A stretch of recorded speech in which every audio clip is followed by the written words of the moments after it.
This is a simple revision activity for Medicine Through Time GCSE. It's something that can be done quickly and it can be repeated a number of times during the course in order to ingrain the broad chronological knowledge of periods and key ideas. We use the Medicine Outline activity with our Year 10s that have started to do the Medicine Through Time unit, and sometimes we use it at the beginning of the unit to give them a very good understanding of the chronology and the context involved in the whole of the medicine unit, and then we use it again at the end of the unit in Year 10 for a summary of their understanding of mainly chronology and their understanding of the time period. We'll also repeat it again in Year 11, both before we do things like the mock exams and also later on before we do detailed revision. The first thing we need to do is create a timeline. The chairs represent different periods. So, which of you is wearing the tabard from the earliest period of history? Prehistory. So, can you go to the far end and stand behind that chair? After prehistory comes Egypt, and after Egypt comes Greece, and after Greece comes... Who needs to revise? We're doing it. After Rome, Middle Ages.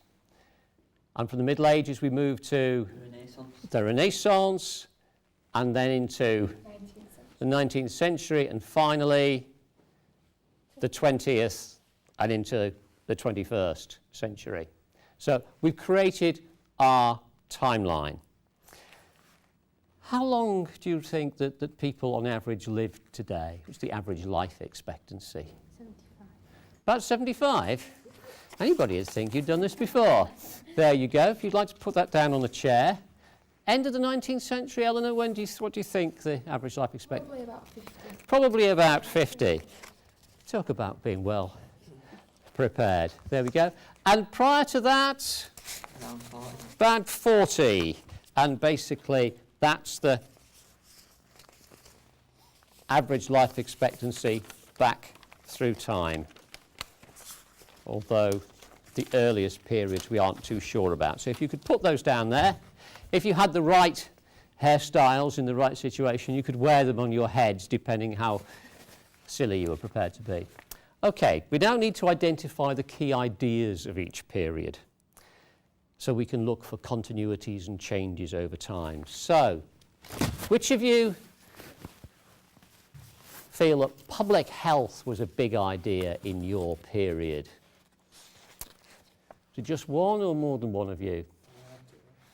So, Rome. Now, Rome, public health, what sort of things were you building? Well, spas and baths. Baths, aqueducts, making sure you've got clean water supply. And the 19th century, we also have a concentration on public health. And we'll come back to one for the 20th century.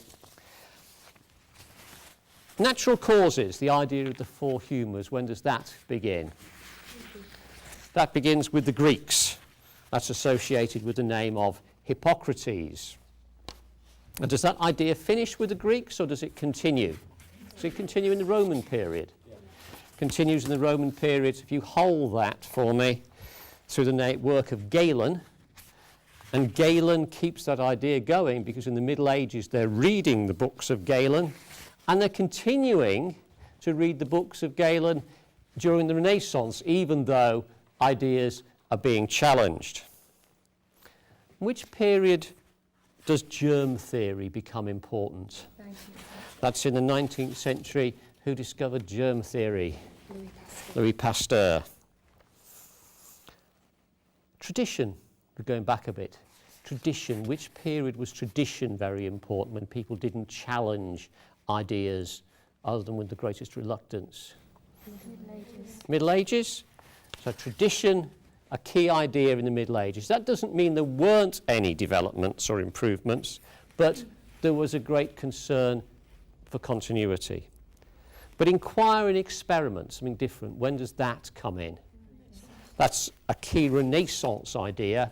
People like Vesalius, Paré, Harvey are prepared to ask questions and challenge traditions. Free care. 20th century. You're taking personal credit. There we go. That was the idea in the 20th century. Actually, that's what happened to the public health. Here you are. 2 ideas for you. Free care alongside a continuation of public health. Gods and spirits. In which period did people first believe that gods and spirits were the cause of disease? Back in prehistory. There we go. Specialist doctors. That would be you. Otherwise, you've got no role here at all. Key idea amongst the Egyptians. So we see continuity, the continuity of the 4 humours, and we also see change, the move to inquiry and experiment. And if we look at the big ideas against the life expectancy crowns, we can see improvements starting to happen with germs and public health and continuing through the 20th century as germ theory, public health and the availability of free care all sort of come together to help people live longer. And that's the broad pattern. And that's something that we could repeat a number of times during the course quickly so as to embed the chronology and the key ideas in your minds. They learn about change and continuity over time. They learn the sequence of individuals and events, and it reinforces it in their minds. Initially they're quite nervous. There's quite a lot of giggles about wearing costumes or wearing paper tabards or something, but they soon get into it. And it's actually perhaps the ones that would have found written sources quite difficult to access who actually get the most out of it and want to take part. And it's quite interesting the way that they want to adapt the activity. For example, if you want them to make links, they'll actually think of more links than perhaps you even anticipated. So they respond very well.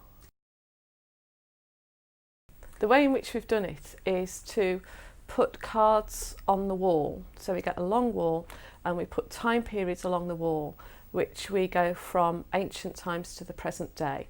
And we include terms like medieval or Middle Ages, and we deliberately use the Renaissance, then 18th, 19th and 20th century.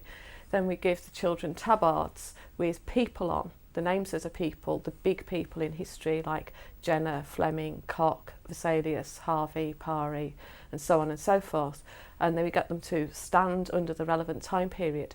But we also bring in objects as well. And we give them different objects such as herbs, spices. We've made a bleeding cup and things like that. And then we try and get them to put those into the right or correct time periods so that they can sort of associate the things that were used for cures with that particular time. We do quite a lot of interconnected links. So, for example, we'll do which factor was the most important for something. So one of the things that we've done quite successfully is which factor was the most important, or was war the most important in the development of penicillin, in which case we would give them different tabards for 6 factors, including things like communication, technology, teamwork, individuals, chance, and then the idea is that those factors by then will know something about their importance, and they have to make a physical link with another factor. So by getting a ball of wool, tying it round themselves, moving to the factor that they think they are most linked with, and then explaining that factor out loud to the class. They've got to explain their factor, and then as a class they've got to try and work out which is the most important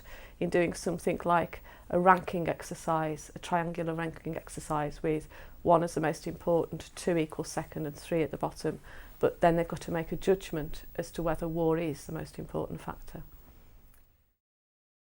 That activity looked very simple, and it is, especially given that we filmed it twice and the students just rolled through the answers without thinking about it the second time. But it's a very effective activity because it links into the learning problem that many students have in Medicine Through Time. They have real difficulty sequencing the periods. So if we can use quick, simple activities that focus on sequencing, focus on the key ideas, and repeat these activities a number of times, gradually the sequence and the key ideas become ingrained. Of course, it's an activity you could do with cards on a desktop, but always remember the students who learn best by movement. For them, it's a release from being penned behind their desks in the other 4 lessons of every day. And everybody benefits from variety and movement. So create your timeline with people and get some movement into the lesson.